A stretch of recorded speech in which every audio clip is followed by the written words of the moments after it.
میں ایک سیریز کا ہم نے آغاز کر رکھا ہے.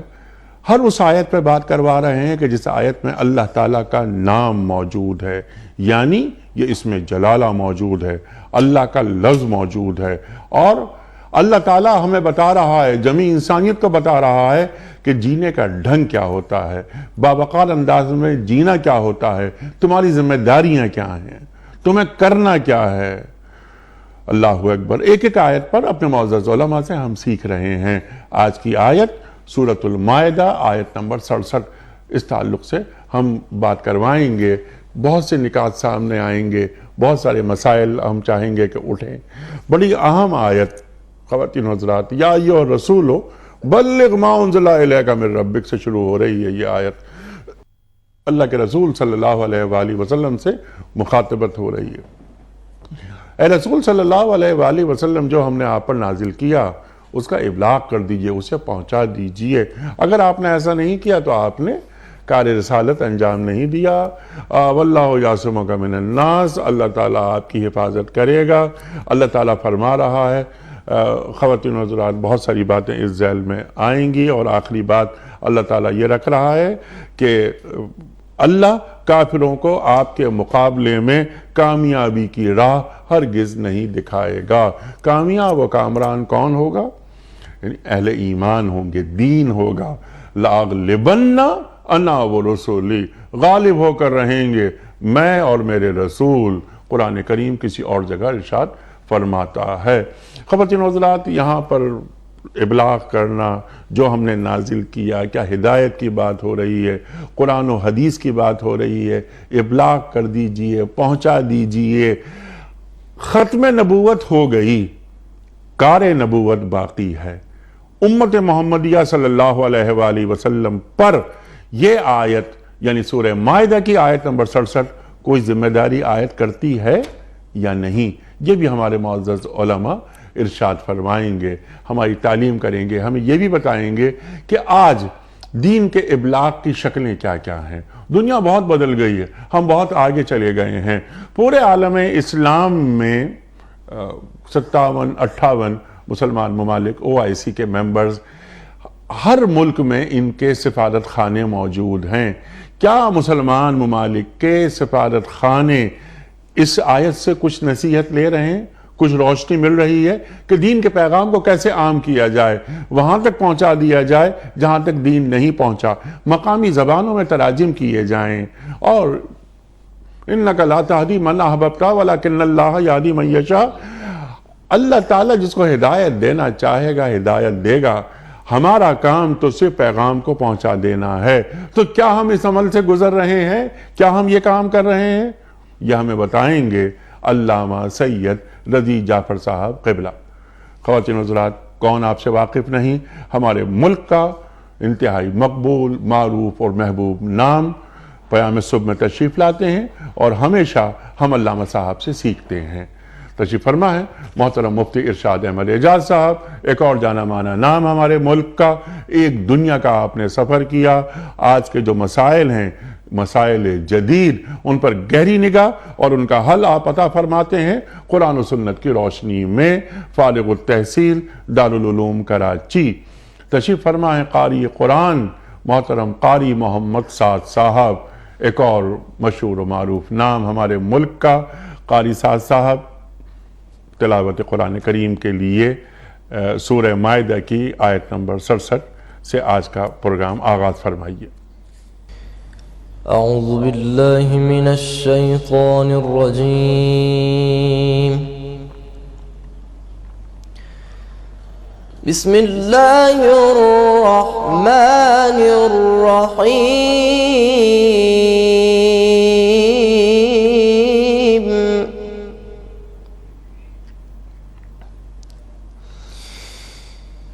یا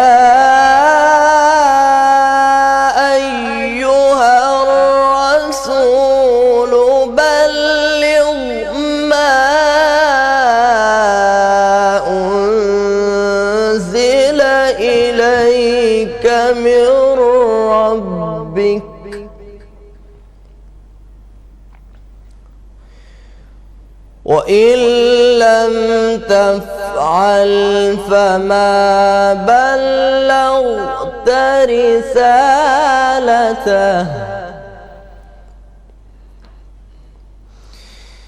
والله يعصمك من الناس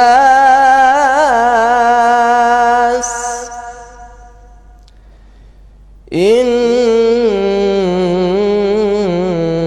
الله لا يهدي القوم الكافرين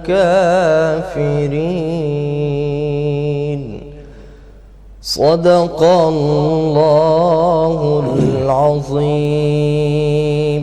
جزاک اللہ قاری سعد صاحب، سبحان اللہ سبحان اللہ۔ قاری محمد سعد نے سورہ مائدہ کی آیت نمبر 67 کی تلاوت کی سعادت حاصل کی۔ ترجمہ پیش کر رہا ہوں۔ اے پیغمبر صلی اللہ علیہ وآلہ وسلم، جو کچھ آپ کے رب کی طرف سے آپ پر نازل کیا گیا ہے وہ لوگوں تک پہنچا دیجئے۔ اگر آپ نے ایسا نہیں کیا تو اس کی پیغمبری کا حق ادا نہ کیا۔ اللہ آپ کو لوگوں کے شر سے بچانے والا ہے۔ یقین رکھیے کہ اللہ کافروں کو آپ کے مقابلے میں کامیابی کی راہ ہرگز نہیں دکھائے گا۔ صدق اللہ العظیم۔ محترم خواتین و حضرات، قبلہ علامہ سید عطیہ جعفر صاحب کی خدمت میں اس سے پہلے کہ ہم آج کے پروگرام کے حوالے سے پہلا سوال رکھیں، کل کے پوچھے گئے سوال کا درست جواب اور آج کا سوال آپ کی خدمت میں۔ کل کا سوال یہ تھا کہ ام المومنین حضرت خدیجۃ الکبریٰ رضی اللہ تعالی عنہا کہاں مدفون ہیں؟ درست جواب مکہ میں۔ آج کا سوال نوٹ فرما لیجئے۔ نماز عید میں کتنی زائد تکبیریں ہوتی ہیں؟ نماز عید میں کتنی زائد تکبیریں ہوتی ہیں؟ 4، 6 یا 8؟ جو درست جواب آپ سمجھتے ہو روانہ فرمائیے۔ ہمارے فون نمبرز ہیں 0092213452709۔ ہمارا دوسرا فون نمبر ہے 0092234300980۔ ہمارا ای میل ایڈریس ps@dunyatv.tv۔ ہمارا SMS کا نمبر 3031 اور ہمارا واٹس ایپ کا نمبر ہے 00923218250194۔ قبلہ ارشاد فرمائیے، یا ایھا الرسول بلغ ما انزل الیک من ربک۔ اللہ تعالیٰ کیا فرما رہا ہے؟ ارشاد۔ اعوذ باللہ السمیع العلیم من الشیطان اللعین الرجیم، بسم اللہ الرحمن الرحیم۔ انیق صاحب، ماشاءاللہ پروگرام آپ بہت خوبصورتی سے آگے بڑھاتے ہیں، اللہ آپ کو سلامت رکھے۔ آیات کا انتخاب بھی آپ کا برابر محل ہوتا ہے۔ یہ آیت بھی اہم ترین آیتوں میں سے قرآن مجید کی کہ سورہ مائدہ کی آیت نمبر 67۔ تبلیغ دین ہر انسان کا بنیادی فرض ہے، اور قرآن نے ان لوگوں کی بڑی توصیف کی ہے کہ جو دین کے پیغام کو پہنچاتے ہیں۔ الذین یبلغون رسالات ربی، جو لوگ اللہ کے پیغام کو پہنچاتے ہیں، ولا یخشون احدا، اس سے نہیں ڈرتے، خوف بس خدا کا ہے۔ احادیث میں موجود یہ بات کہ جو اللہ سے ڈرتا ہے اسے پھر کسی سے ڈرنے کی ضرورت نہیں پیش آتی۔ سبحان اللہ۔ تو پیغام الہی کو پہنچاتے رہنا چاہیے۔ اور جیسا کہ آپ نے انٹرویو میں کہا تھا کہ تمام مسلمان ممالک کے سفارت خانے دنیا میں موجود ہیں، کیوں نہیں یہ لوگ دین کے پیغام کو پہنچانے کی کوشش کرتے ہیں؟ ہونا تو یہ چاہیے تھا کہ تمام مسلمان دین کے جو اساسی پیغامات ہیں ان کو پہنچانے کی کوشش کرتے ہیں، اسی کہ دین غالب رہے گا۔ مکے والوں نے عداوت کر کے حضور کو مجبور کیا کہ وہ سفر ہجرت اختیار کریں، لیکن دین اتنا غالب آیا کہ 8 برس کے بعد وہی حضور جو رات کی تاریکی میں نکلے تھے ایک بڑے لشکر کے ساتھ آئے، اور جو ان کے خون کے پیاسے تھے وہ سب ان کے سامنے ہاتھ باندھے کھڑے تھے۔ اس وقت سے لے کے یہ دین دنیا میں پھیلتا جا رہا ہے۔ اس وقت الحمدللہ کم از کم 140 کروڑ تو مسلمان دنیا میں ضرور پائے جاتے ہیں۔ اب یہ مسلمان خود کتنے مسلمان ہیں یہ الگ موضوع ہے۔ یہ اگر واقعی ویسے مسلمان ہوتے جیسے سرکار چاہتے ہیں، اللہ اکبر، جیسا خدا و رسول چاہتے ہیں، تو آج دنیا کی کیفیت کچھ اور ہوتی ہے۔ ہو سکتا ہے کہ وقت آئے جب انسان یہ اپنی اندرونی طاقت کو سمجھیں، اپنی اصلاح کریں، اور اس سازش کو سمجھیں جو دشمن کر رہا ہے، اور اس نالائقی کو سمجھیں جو ان کے اپنے سر پر مسلط ہونے والے کر رہے ہیں۔ اللہ اکبر، یہ بہت ضروری ہے۔ جی، ہوتا یہی ہے کہ جب قوم پر ایسا شخص مسلط ہو جائے جس کے دین سے کوئی واسطہ نہ ہو تو پھر وہ بے دینی کی باتوں کو فروغ دے گا، دین سے اس کا کوئی تعلق نہیں ہوگا۔ تو خیر، تبلیغ دین فرض ہے۔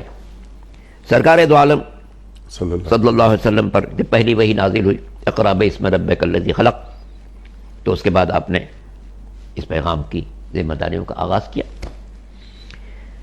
پہلے بالکل آہستہ آہستہ پیغام پہنچاتے رہے، یہاں تک حکم ہے فاصدع بما تؤمر، جو آپ کو حکم دیا جائے اسے آپ بہت واضح آشکار بیان کریں۔ اس کے بعد یہ مخالفتوں کا سلسلہ شروع ہوا، لیکن کسی ایک لمحے بھی آپ نے توقف نہیں فرمایا، یہاں تک کہ جب لوگ آئے سارے سرداران کے ہم یہ کر دیں گے وہ کر دیں گے، آپ کو حکومت چاہیے، بادشاہت چاہیے، کیا چاہیے، ضرورت اور مال و دولت چاہیے، ہم سب حاضر کرتے ہیں۔ کہا کہ نہیں، کچھ نہیں چاہیے، مجھے پیغام الہی پہنچانا ہے۔ تو میرے ایک ہاتھ پر سورج رکھ دو، دوسرے پر چاند رکھ دو، اور چاہو کہ میں اس بات کو ترک کر دوں، نہیں ہو سکتا۔ تو اب سرکار کو 23 سالہ تبلیغ میں ہر قسم کے حالات پیش آئے۔ مکے میں انتہائی سخت حالات، پھر مدینہ پہنچنے کے بعد بھی کوئی سکون سے نہیں رہنے دیا گیا۔ یہ کفار کی طرف سے، مشرکین کی طرف سے مسلسل جنگیں مسلط ہوتی رہیں، اور حضور کو نہ جانے کتنی جنگوں کا سامنا کرنا پڑا۔ آپ کے سگے چچا اور خاندان کے لوگ شہید ہوئے، جناب حمزہ شہید، 23 برس۔ اس آیت کا جو انداز ہے وہ کسی خاص پیغام کی نشاندہی کر رہا ہے۔ اللہ اکبر۔ اے پیغمبر، جو حکم آپ پر نازل کیا جا چکا ہے اسے پہنچا دیجیے۔ اللہ اکبر۔ ظاہر ہے کہ حضور کا کام ہی تھا، جو کچھ نازل ہوتا تھا اسے پہنچاتے تھے۔ یہ نہیں کہا گیا ہے کہ جو حکم آپ پر نازل ہو رہا ہے وہ پہنچائیے، نہیں، جو نازل ہو چکا ہے اسے پہنچا دیجیے۔ لیکن اس آیت سے ہم لوگوں کو ایک پیغام ملتا ہے، جیسا کہ سرکار نے امیر المومنین کی ولایت کے مولا ہونے کا اعلان کے ساتھ ساتھ یہ بھی فرمایا تھا کہ فَلْيُبَلِّغُ الشَّاهِدُ الْغَائِبَ۔ جی وہاں ایک جملہ اور ہے، فَرُبَّ حَامِلِ فِقْهٍ إِلَىٰ مَنْ هُوَ أَفْقَهُ مِنْهُ۔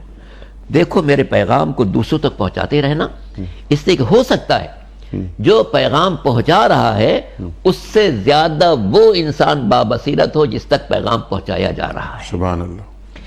اس میں ایک اشارہ یہ بھی ہو سکتا ہے کہ اس نسل سے زیادہ بابصیرت آنے والی نسل ہو، کیونکہ یہ پیغام حضور کا یہ فرمان بھی قیامت تک کے لیے، فَلْيُبَلِّغُ الشَّاهِدُ الْغَائِبَ، جو آج موجود ہیں وہ بعد والوں تک پہنچائے، یعنی آج کی نسل اگلی نسل تک پہنچائے۔ تو ہو سکتا ہے کہ اس موجودہ نسل سے زیادہ باخبر وہ اگلی نسل ہو، تاکہ پیغام کی بصیرت کو آنے والا زیادہ بہتر سمجھے گا۔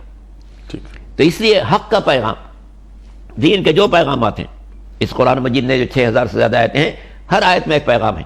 ان تمام پیغامات کو ہر انسان کو چاہیے کہ جو موجود ہے وہ غائب تک پہنچائے، اس لیے کہ فَرُبَّ حَامِلِ فِقْهٍ إِلَىٰ مَنْ هُوَ أَفْقَهُ مِنْهُ، اللہ اکبر۔ جو پہنچا رہا ہے اس سے زیادہ بابصیرت وہ ہے جس تک پہنچایا جا رہا ہے۔ سبحان اللہ، سبحان تو ہو سکتا ہے کہ ہماری آنے والی نسل دین کو زیادہ بہتر انداز سے سمجھے، ٹھیک ہے، ہم اس انداز سے نہیں سمجھ سکتے جس انداز سے اگلی نسل سمجھے گی۔ لیکن کام کیا ہے؟ کام پہنچا دینا ہے پیغام کو۔ جیسے سرکار دو عالم حضرت محمد مصطفیٰ صلی اللہ صلی اللہ علیہ علیہ وسلم وسلم کے سفر معراج کو ماضی کا انسان اس طریقے سے نہیں سمجھ سکتا تھا جیسے آج کا انسان سمجھ سکتا۔ سبحان اللہ۔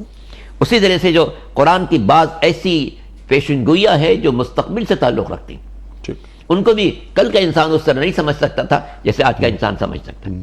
قرآن کی ایک آیت ہے وَلَوْ فَتَحْنَا عَلَيْهِمْ بَابًا مِّنَ السَّمَاءِ لَظَلُّوا فِيهِ يَعْرُجُونَ، اگر آسمان کا ایک دروازہ کھول دیں تو یہ سب اس میں بلند پروازی کرتے نظر آئیں گے۔ کل کا انسان نہیں سمجھ سکتا تھا کہ آسمان کا دروازہ کیسے کھولا جائے گا، انسان بلند پروازی کیسے نظر آئے گا، کیسے کرے گا، کیسے خلا میں جا سکتا ہے، لیکن آج کا انسان سمجھ سکتا ہے، ٹھیک، آج کا انسان سمجھ سکتا ہے۔ کل کا انسان نہیں سمجھ سکتا تھا کہ درختوں میں نر اور مادہ ہوتے ہیں، لیکن قرآن نے کہا وَأَرْسَلْنَا الرِّيَاحَ لَوَاقِحَ، ہم نے وہ ہوائیں چلائی ہیں کہ جو افزائش نسل کی صلاحیت کو انجیکٹ کر دیتی۔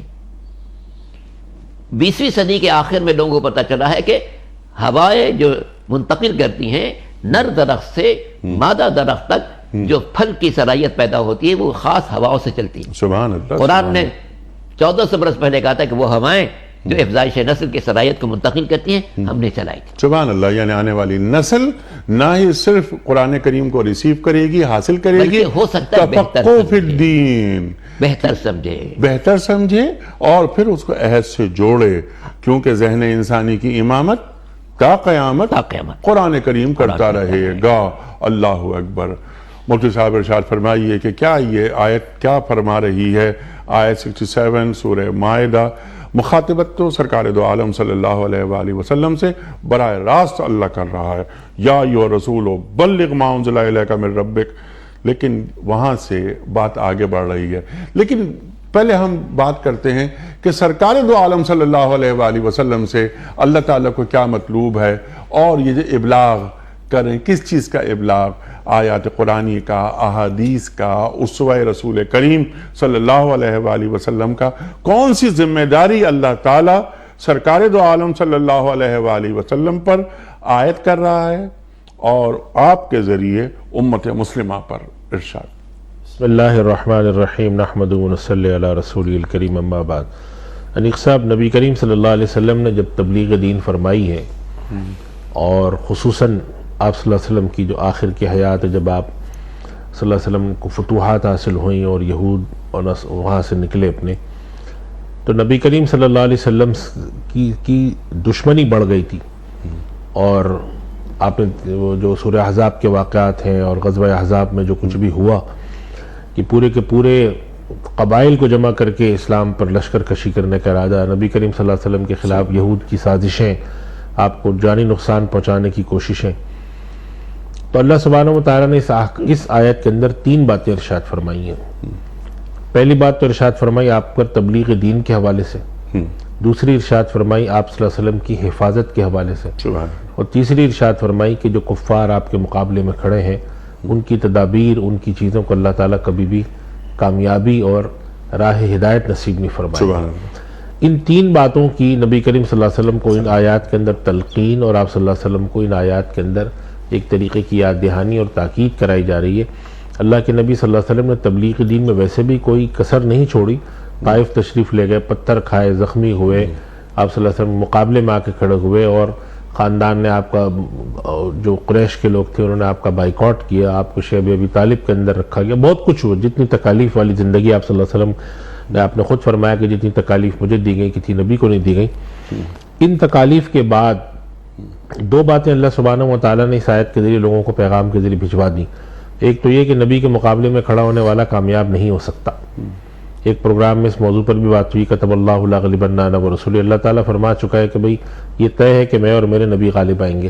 ہم 5 سال کی مدت میں دیکھیں، 5 سال کی مدت میں، 10 سال کی مدت میں بات سمجھ نہیں آتی، جب ہم طویل مدت میں دیکھتے ہیں تو سمجھ میں آتا ہے کہ لاغلبن انا ورسولی کا مفہوم کیا ہے۔ اللہ، تو اللہ تعالیٰ نے پہلی بات تو ارشاد فرما دی کہ اللہ کے نبی صلی اللہ علیہ وسلم مامور من اللہ ہیں کہ وہ دین کے احکام کو لوگوں تک پہنچائے، لہٰذا نبی کریم صلی اللہ علیہ وسلم دین کے احکام پہنچانے میں کوئی کسر نہیں چھوڑیں گے، اور آپ کو حکم دیا گیا اور یہاں تک بات کہی گئی کہ اگر آپ ایسا نہیں کریں گے تو آپ نے رسالت کا پیغام پورا نہیں پہنچایا۔ تو ایک تو یہ تلقین کی گئی اس میں۔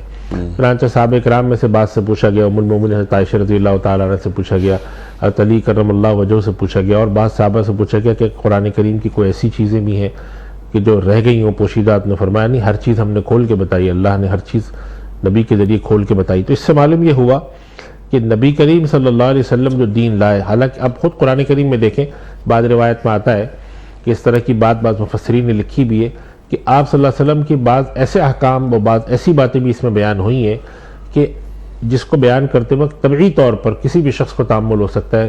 حضرت زید رضی اللہ عنہ کا واقعہ، حضرت زینب والا واقعہ ہے، پھر اسی طریقے سے سورہ عبس و تولیٰ کے اندر ہے۔ اسی طریقے سے بعض احکام میں نبی کریم صلی اللہ علیہ وسلم سے فرمایا گیا کہ آپ نے ان لوگوں کو کیوں معاف کیا، فاللہ عنک لما زنت لہم۔ تو ان سب آیات کو دیکھتے ہوئے اللہ کے نبی صلی اللہ علیہ وسلم نے کوئی تعامل نہیں کیا، کوئی بات ایسی نہیں رکھی، کوئی چیز ایسی نہیں رکھی کہ جس کے اندر قرآن کریم میں وحی کے طور پر قرآن کا حصہ بنا کر اللہ نے اتاری اور آپ نے نہ بیان فرمائی ہو امت۔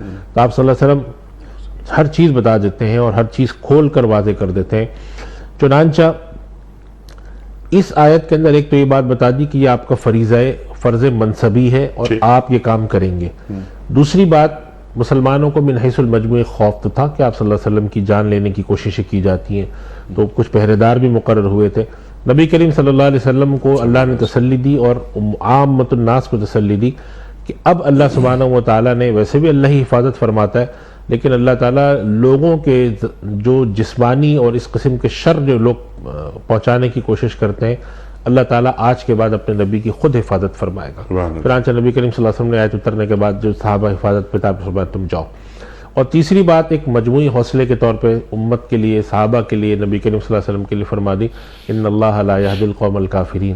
یہ جو کفار ہیں جو تدابیر کرتے ہیں، نبی کریم صلی اللہ علیہ وسلم کے خلاف سازشیں کرتے ہیں، آپ اس بات کو اس سے جوڑیے انیق صاحب کہ جب نبی کریم صلی اللہ علیہ وسلم غزوہ بدر کے لیے تشریف لے گئے اور آپ نے الہا حضاری سے دعا فرمائی تو ایک دعا عجیب و غریب فرمائی کہ الہ العالمین کی یہ جو چھوٹی جماعت آج جمع ہے، اگر یہ جماعت نہ رہی تو تیری پرستش روئے زمین پر نہیں کی جائے گی۔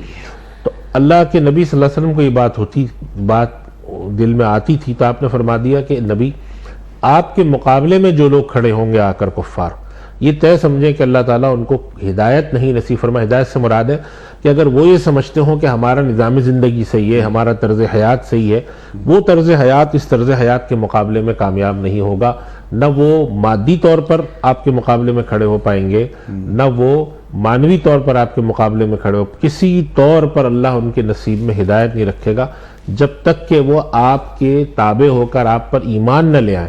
لہذا جتنے بھی نظام نبی کریم صلی اللہ علیہ وسلم کے مقابلے میں آ کے کھڑے ہوئے سیاسی نظام، بڑی بڑی بادشاہتیں تھیں، فارس کی، ادھر کی، ادھر کی، اور بڑے بڑے سردار تھے نبی کریم صلی اللہ علیہ وسلم، سب کو اللہ سبحانہ و تعالیٰ نے لاغلبن انا ورسولی کے تحت مغلوب کر کے ان کو بالکل باہر نکال دیا۔ وہ لوگ جو کہ نبی کریم صلی اللہ علیہ وسلم کو، وہ قبائل، وہ شخصیات جو آپ صلی اللہ علیہ وسلم کو تانے دیا کرتی تھیں کہ آپ کی تو کوئی اولاد ہی نہیں، ان شانئک ھو الابتر کے تحت ان کو نیست و نابود کر دیا گیا۔ آج ان کا کوئی جاننے والا، ان کا کوئی نسل سے پہچاننے والا نہیں ہے۔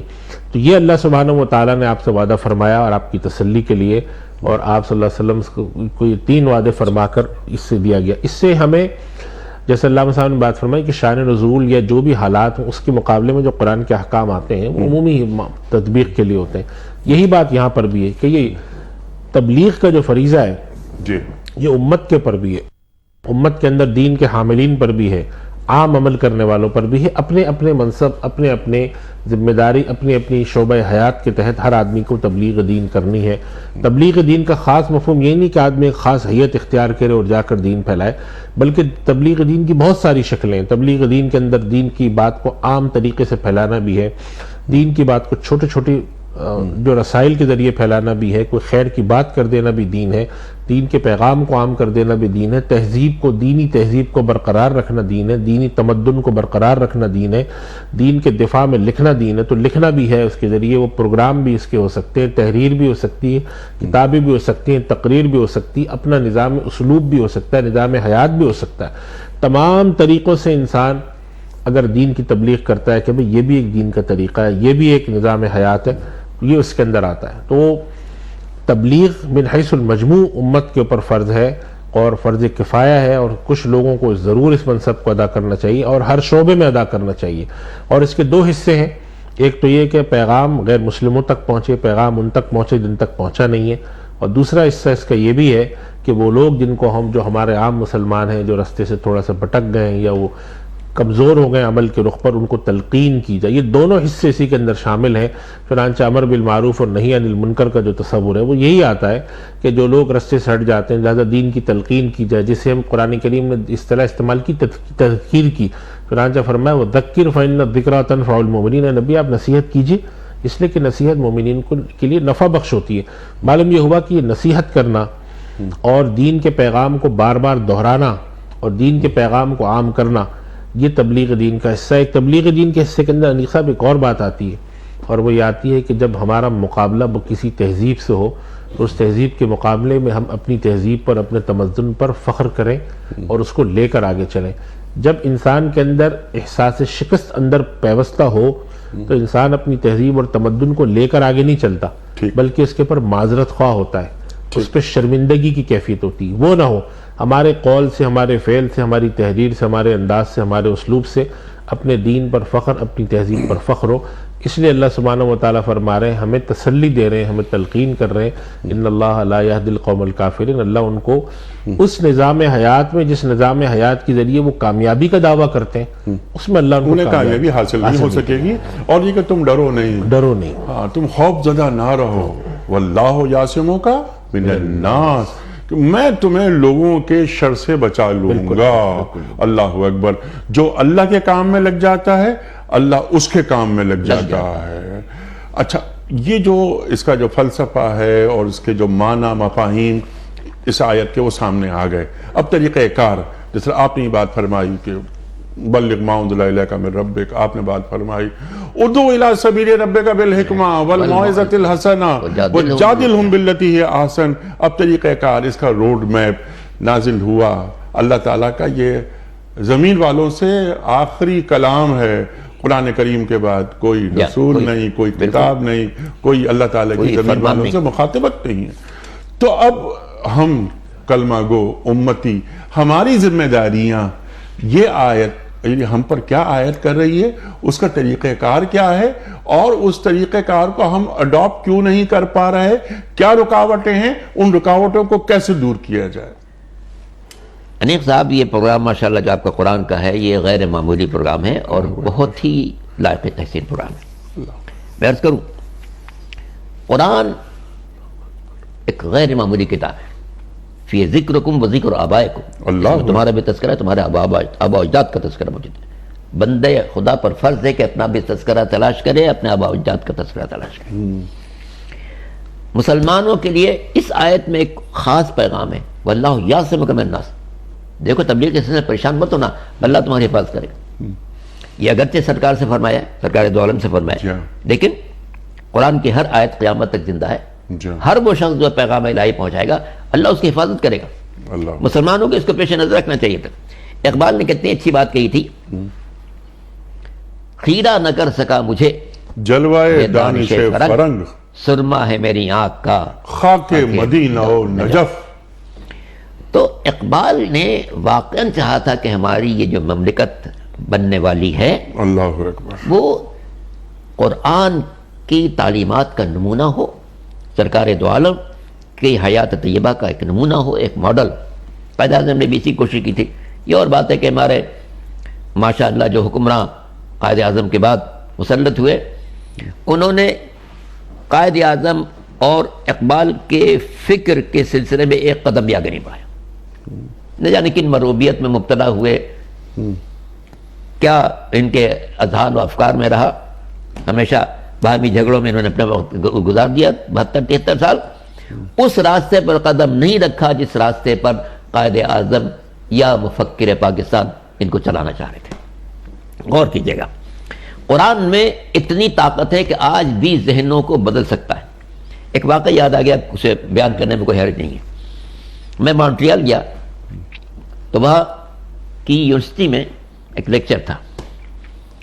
لیکچر کے بعد ایک شخص مجھے ملا، اس نے پھر بہت سی باتیں کی، کہنے کہ میں ہندو تھا اب مسلمان ہوں. میں نے کہا بھئی آپ کیسے آ گئے؟ کہ نہیں، جب میں ہندوستان میں تھا تو میرا ذہن کہتا تھا بھئی یہ ہم لوگ بت تو خود بناتے ہیں، اسے پوچھتے کیوں ہیں؟ بت بھی جیسا چاہتا ہے بناتے ہیں. کسی کو انسانی پیکر میں مرد بنایا تو وہ رام جی ہو گئے، کسی کو عورت کی شکل میں بنائی، خوبصورت پینٹ ہے تو سیتا جی ہو گئی، اس پر کالا پینٹ کر دیا تو وہ کالی مائی ہو گئی. کسی کا انسانی پیکر بنا کے سونڈ بنا دیتے ہیں تو وہ گنیش جی ہو جاتے ہیں. کسی کا پیکر بنا کے ایک دم لگا دیتے ہیں تو یہ ہنومان جی ہو جاتے ہیں. کسی کے 2 ہاتھ بناتے ہیں، کسی کے 4 ہاتھ بناتے ہیں، کسی کے 6 ہاتھ بناتے ہیں. تو میں جب تک ہندوستان میں تھا میں ان باتوں پر کرتا رہتا تھا کہ بھئی کیا ہے، ہماری مخلوق ہے، اس کو اپنا خالق مانتے ہیں، اسے سب کچھ مانگتے ہیں. بیمار ہو جائے تو شفا مانگتے ہیں، کسی تکلیف میں تو اس تکلیف کا ازالہ مانگتے ہیں. تو میں جب تک ہندوستان میں تھا میں زبان کھول نہیں سکتا تھا، وہ نقل قطر کر دیا جاتا. مگر جب میں یہاں آیا تو میں نے سوچا کہ نہیں، میں ایک باشعور انسان ہوں، مجھے پڑھنا چاہیے کہ دین کون سا صحیح ہو سکتا ہے. تو جب میں نے یہاں جو پروفیسر صاحبان تھے ان سے بات کرنا شروع کی، میں اپنے مذہب کی کتاب دیجیے. کسی نے مجھے انجیل دی تو میں نے دیکھا کہ انجیل میں بس کچھ قصے ہیں، کوئی خاص بات نہیں ہے، ہٹا دیا میں نے. پھر کسی نے مجھے لا کے توریت دی. توریت میں کچھ باتیں اچھی لگیں، مگر ایک جگہ جا کے میرا ذہن خراب ہو گیا. اس میں لکھا ہوا تھا اگر اسرائیلی جرم کرے تو اس کی یہ سزا ہے، غیر اسرائیلی کرے تو اس کی یہ سزا ہے. میں نے کہا اللہ کلام نہیں ہو سکتا، اللہ اپنے بندوں کے درمیان تفریق نہیں کرے گا. یہ سب گزرتا رہا یہاں تک کہ ایک پروفیسر نے مجھے قرآن دے دیا. اللہ اکبر. قرآن کو جو میں نے کھولا اور بسم اللہ کے بعد جو پہلی آیت پڑھی، الحمدللہ رب العالمین، ہر تعریف اللہ کے لیے جو کائنات کی پرورش کر رہا. تو میرے ذہن نے کہا کہ ہاں بس یہی کتاب ہو سکتی ہے جس نے اللہ کا یہ تعارف کرایا ہے کہ یہ کائنات کی پرورش کر رہا ہے. اللہ جمادات کی، نباتات کی، حیوانات کی، انسانوں کی، دریا کی، سمندر کی، سب کی پرورش کر رہا ہے. وہ ہمارا وہی اللہ ہو سکتا ہے. پھر اس کے بعد میں نے قرآن کو پڑھنا شروع کیا. جیسے جیسے میں قرآن کو پڑھتا گیا میرا دل کھلتا گیا.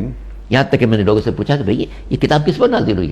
تو انہوں نے مجھے بتایا کہ یہ کتاب نازل ہوئی اللہ کے آخری نبی حضرت محمد مصطفیٰ صلی اللہ علیہ وسلم. صلی اللہ علیہ وسلم. چنانچہ چونکہ کہ اس قرآن کو پڑھنے کے بعد میرا دل مطمئن ہو چکا تھا کہ یقیناً یہ اللہ کی کتاب ہے. جس بندے پہ نازل ہوئی میں نے اس کو کلمہ پڑھا اور میں دار اسلام میں داخل ہو گیا.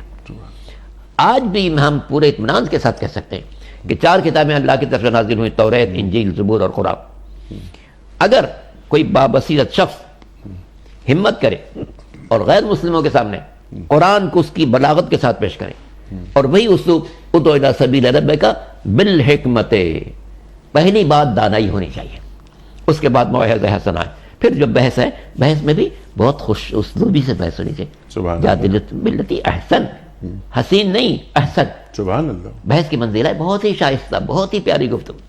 تو اگر امت مسلمہ کے افراد جو دوسرے ممالک میں ذمہ دار عہدوں پر بیٹھے ہوئے اگر وہ کوشش کریں تو بہت کم وقت میں دنیا کے سامنے قرآن کی تعلیمات کے ذریعے انہیں کھینچ کر لا سکتے ہیں سرکار دو عالم کی طرف. سبحان اللہ. تو اس کے لیے کچھ کام کرنے پڑیں گے. مفتی صاحب مقامی زبانوں میں قرآن کریم کے تراجم اب فرض کیجئے یعنی بہت سی زبانوں میں تو موجود ہیں، لیکن جیسے ہم کوریا میں ہیں، ہم جاپان میں ہیں وغیرہ وغیرہ، ہم چائنا میں ہیں، علی ھذا القیاس مقامی زبان میں آپ کم از کم قرآن کریم پڑھ لیجئے. ہم ابھی آپ سے میں آپ سے پوچھ رہا ہوں، یعنی میں سیکھ رہا ہوں آپ سے. ہم ان سے اگر یہ کہیں کہ جناب والا ہم یہ نہیں کہہ رہے آپ سے کہ آپ دین قبول کر لیں، لیکن پہلے آپ پڑھ تو لیجئے.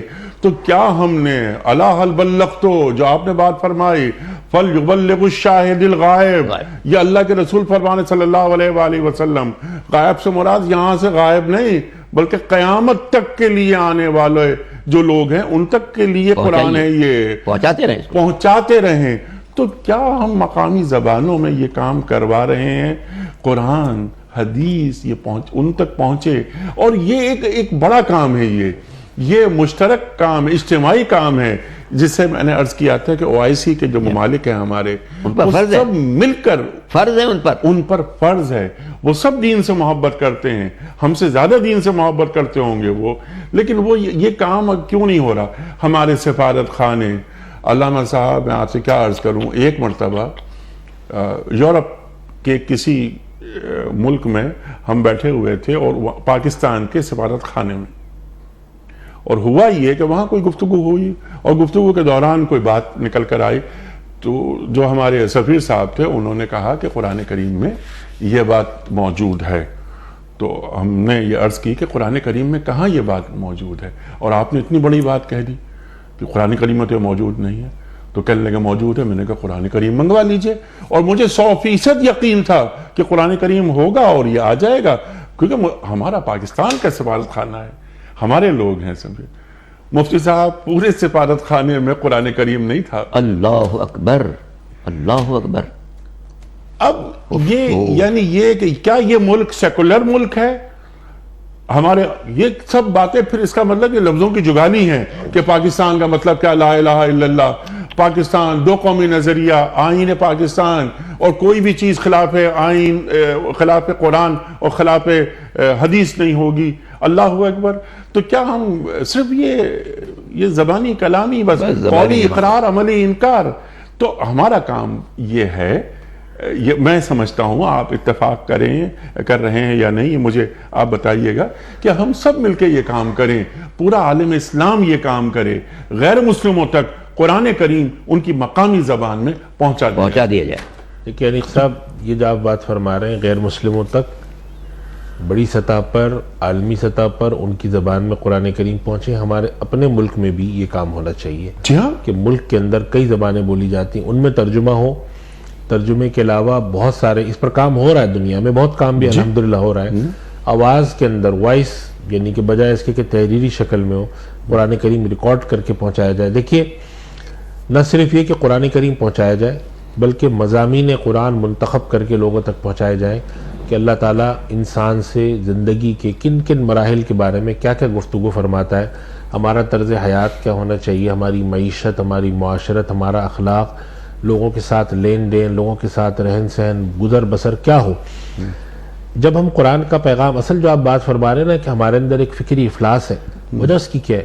آپ یہ دیکھیں ہمارے نظام تعلیم میں قرآن کریم کو کتنا بے دخل کر دیا گیا ہے، قرآن و سنت کو۔ جب ایک آدمی، ایک بچہ بہترین سے بہترین یونیورسٹی کی ڈگری حاصل کرتا ہے اور ایک ایک سمیسٹر کے 3-3 لاکھ روپے دے رہا ہوتا ہے، اور وہ قرآن کریم پڑھنے کے لیے اس نے پوری زندگی میں 50,000 روپے نہیں خرچ کیے ہوتے، تو نتیجہ نکلتا ہے کہ وہ جب بڑا ہوتا ہے تو اس کی نظر میں قرآن کریم تو ایک ایسی کتاب ہے جس سے دم درود اور تعویذ ہوتا ہے۔ اس سے کوئی مسئلہ جاننا یا اس کو نظام حیات کے لیے ایک اپنے لیے مشعل راہ سمجھنا، یہ تو اس کے ذہن میں ہوتا ہی نہیں ہے۔ زیادہ سے زیادہ عقیدے کے رخ پر ہوتا ہے کہ ایک مقدس کتاب ہے، اس کا احترام ہونا چاہیے، اور یہی مقصود پچھلے 50-60 سالوں میں ان اقوام کا رہا ہے جن اقوام کے ساتھ ہمارا ایک فکری جو ہے وہ الجھاؤ ہے، اور فکری طور پر ان کے ساتھ ایک تصادم ہے کہ قرآن کریم کو کسی بھی طرح سے ایک رہنمائے ہدایت کے طور پر زندگی سے نکال دیا جائے۔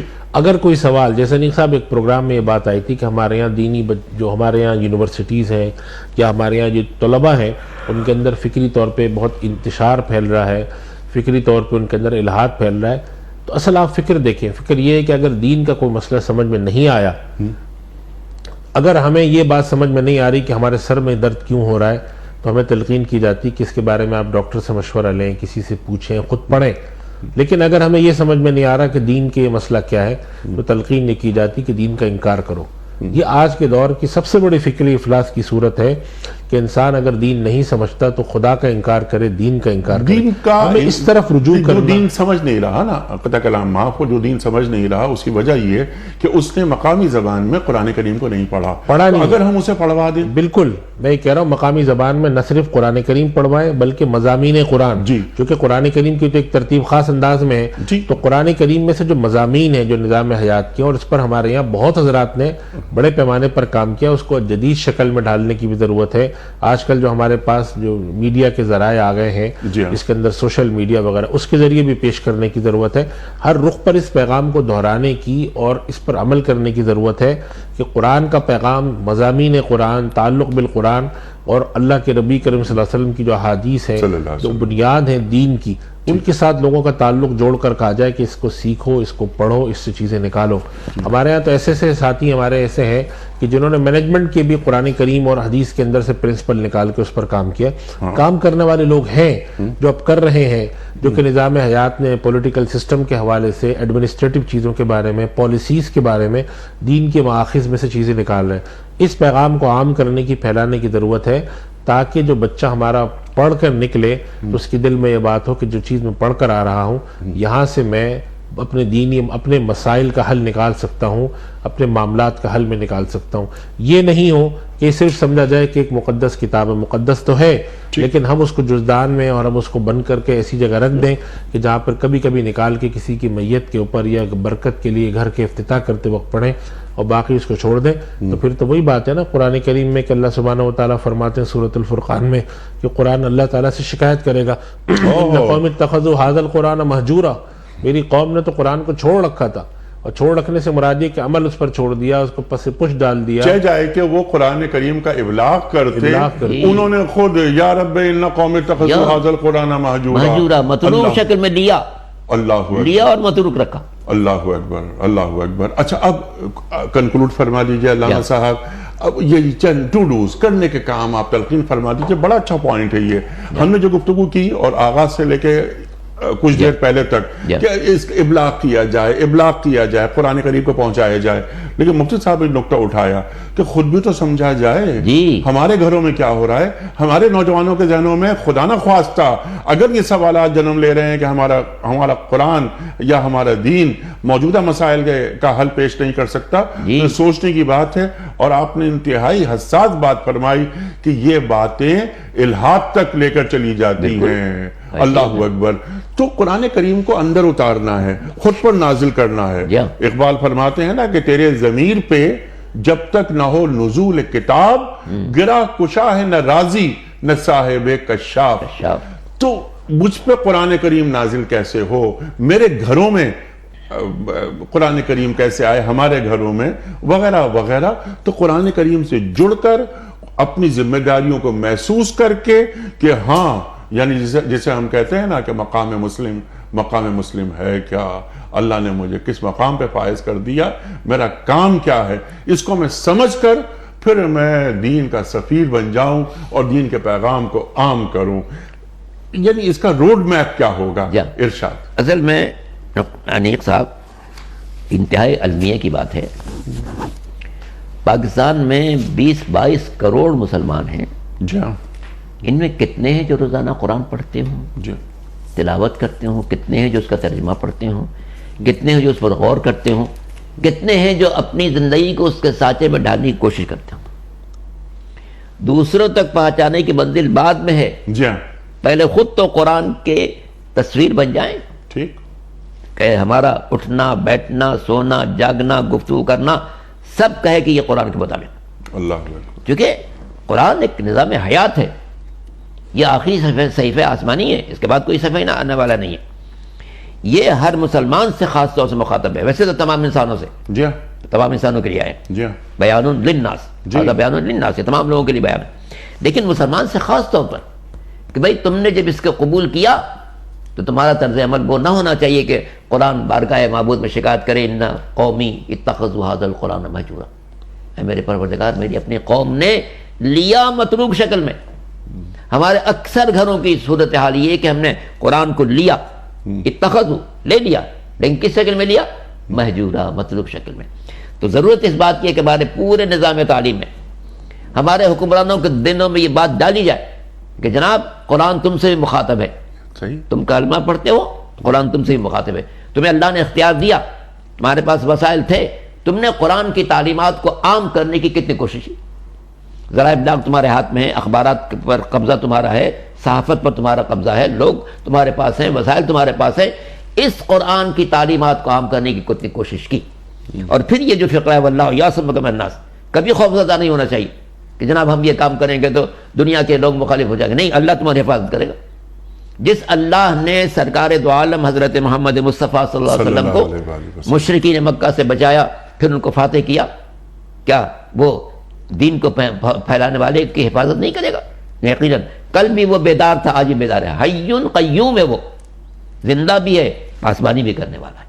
تو مسلمان اور خاص طور سے ہمارے حکمرانوں پر یہ فرض ہے کہ وہ اپنے وسائل کو استعمال کر کے قرآن کی تعلیمات کو اپنی قوم اور پھر اقوام عالم تک پہنچائیں. پھر دیکھیں دنیا کے اندر کیسا انقلاب برپا ہوتا ہے، کیسی تبدیلی آ جاتی ہے. مگر ہوتا کیا ہے کہ اس پر یقین نہیں ہے کہ اللہ یعصمک، اللہ ہماری حفاظت کرے گا. نہیں صاحب، ہم یہ کریں گے فلاں مخالف ہو جائے گا. جناب آپ اطمینان تو کریں کہ مشرق اور مغرب سے بڑھ کر طاقت اس ذات کی ہے جس نے مشرق اور مغرب کو پیدا کیا ہے. اصل طاقت مومن کی ایمان کی طاقت ہے.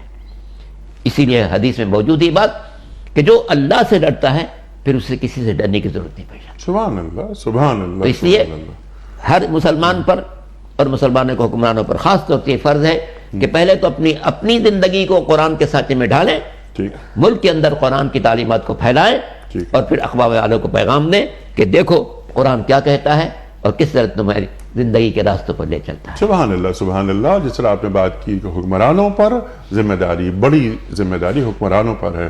اور حکمران خواہ کسی بھی شکل میں ہوں، اگر وہ ہمارے حکمران تعلیم کے شعبے میں ہوں تو انہیں معلوم ہونا چاہیے کہ یہ تعلیم کو، یعنی العلم و مخافت اللہ، علم خدا خوفی کا نام ہے.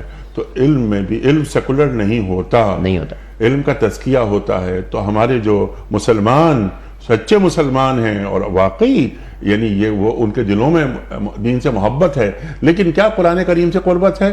اگر نہیں تو وہ علم حاصل کریں. اور اقبال یاد آتے ہیں، پھر اقبال فرماتے ہیں کہ ہر مسلمان کے لیے ضروری ہے کہ وہ دنیا کے ہر علم کو مسلمان کرے. ہمارے پاس ایکسپرٹ ہیں کسی بھی شعبے کے، آئی ٹی کے ہیں، وہ قرآن کریم کو پڑھیں، مارکیٹنگ کے ہیں، ہمارے پارلیمنٹیرینز ہیں، ہماری جوڈیشری ہے. اعدلوا ہوا اقرب للتقوی. تو یہ معلوم ہے ہماری جوڈیشری کو، ہمارے پارلیمنٹیرینز سچے پکے مسلمان ہیں یہ، لیکن قرآن کریم کو اپنے اندر یعنی یہ نازل کریں، سمجھیں۔ اس کے لیے مفتی صاحب، علامہ صاحب کم از کم 15 منٹ کا مدرسہ روزانہ کی بنیاد پر بالکل 15 منٹ قرآن کریم کو دیں، 15 منٹ کا مدرسہ گھر میں قائم کریں، یقیناً اور بیوی بچوں کے ساتھ بیٹھ کر کم از کم 3 آیات قرآن کریم غور کریں، پھر جائزہ معلوم لیں کہ ہونے مجھ سے کتنے کہ یہ قریب اللہ مجھ سے کیا کہہ رہا ہے۔ میں پڑھ رہا ہوں کہ اگر ان صلاتی نسکی ونسکی ومحیایا ومماتی للہ رب العالمین، تو اس کے معنی کیا ہیں؟ تو یہ قرآن، پھر اس کے بعد دین کے نمائندے بن کر اس پیغام کو عام کرنا ہے، وہاں تک پہنچانا ہے جہاں تک دین کا پیغام نہیں پہنچا۔ واللہ یعصمک من الناس، واللہ یعصمک من اللہ حفاظت الناس، کرے گا۔ کوئی کسی سے خوف زدہ ہونے بس، کی ضرورت وہ نہیں بچائے ہے۔ گا۔ اللہ حفیظ ہے، اللہ ہماری مہیمن ہے، مہیمن ہے۔ اللہ اکبر، اللہ اکبر۔ علامہ صاحب آپ کا بڑا ممنون، آپ تشریف لائے۔ مفتی صاحب آپ کا بڑا ممنون۔ قاری صاحب بڑا شکر گزار آپ کا، آپ تشریف لائے۔ خواتین و حضرات، سورہ مائدہ آیت نمبر 67 پر آج ہمارے معزز علماء نے گفتگو عطا فرمائی۔ کتنی اہم گفتگو، ہماری ذمہ داریاں کیا ہیں، اور قرآن کریم کی تفہیم کتنی ہے ہمارے پاس، ہم نے کتنا قرآن کریم کو سیکھا ہے۔ من حیث المجموع، یہ 22 کروڑ کا ملک ہے، اس 22 کروڑ میں کتنے افراد ہیں جو قرآن کریم سے قریب ہیں؟ جیسے آپ نے فرمایا، کتنے پڑھ رہے ہیں، کتنے سمجھ رہے ہیں، کتنے عمل کر رہے ہیں، کتنے قرآن کریم کی تعلیمات کو عام کر رہے ہیں اور وہاں تک پہنچا رہے ہیں جہاں تک قرآن کریم نہیں پہنچا۔ تو یہ ذمہ داری ہماری ہے، جو ہماری کتاب قرآن کریم ہم پر یہ ذمہ داری عائد کر رہا ہے۔ مزید گفتگو انشاءاللہ کسی اور پروگرام میں ہوگی۔ بہت بڑا موضوع ہے یہ کوئز۔ کل کا سوال یہ تھا کہ ام المومنین حضرت خدیجۃ الکبریٰ رضی اللہ تعالی عنہا کہاں مدفون ہیں؟ درست جواب مکے میں۔ آج کا سوال نوٹ فرما لیجئے، نماز عید میں کتنی زائد تکبیریں ہوتی ہیں؟ 4، 6 یا 8؟ جو درست جواب آپ سمجھتے ہوں روانہ فرمائیے۔ ہمارے فون نمبرز ہیں 0092213452709، ہمارا دوسرا فون نمبر ہے 009221343000980، ہمارا ای میل ایڈریس ps@dunyatv.tv، ہمارا SMS کا نمبر 3031، اور ہمارا واٹس ایپ کا نمبر ہے 009232182509194۔ حضرت وقت قرآن اندازی کا ایک پرچی نکال کر آپ اعلان فرمائیے کہ آج کے ونر کون ہیں؟ آج کے ونر ہیں منیر مظہر ضلع جھنگ۔ منیر مظہر صاحب ضلع جھنگ سے آپ کی خدمت میں دنیا ٹی وی کی جانب سے دینی کتب پر مشتمل یہ گفٹ ہیمپر آپ کے گھر بذریعہ کوریئر روانہ ہو رہا ہے۔ آپ کو بہت بہت مبارک ہو۔ اختتام ہوتا ہے پیام صبح کا روزانہ ایک قول پر، اور وہ قول ہوتا ہے صاحب نہج البلاغہ امیر المومنین حضرت علی مرتضیٰ کرم اللہ وجہہ کا۔ آپ فرماتے ہیں کہ عقل مند وہ ہے جس نے اپنی خواہشات نفس کو اپنی عقل سے کچل دیا۔ عقل مند وہ ہے جس نے اپنی خواہشات نفس کو اپنی عقل سے کچل دیا۔ اللہ اکبر۔ پہلا قدم نفس پہ رکھو، جناب، دوسرا قدم جنت میں ہوگا۔ کیا بات ہے۔ یہ بھی فرما رہے ہیں حضرت علی مرتضیٰ کرم اللہ وجہہ۔ اپنے میزبان انیق احمد کو اجازت دیجیے، خدا حافظ۔ پروردگار بہروں بر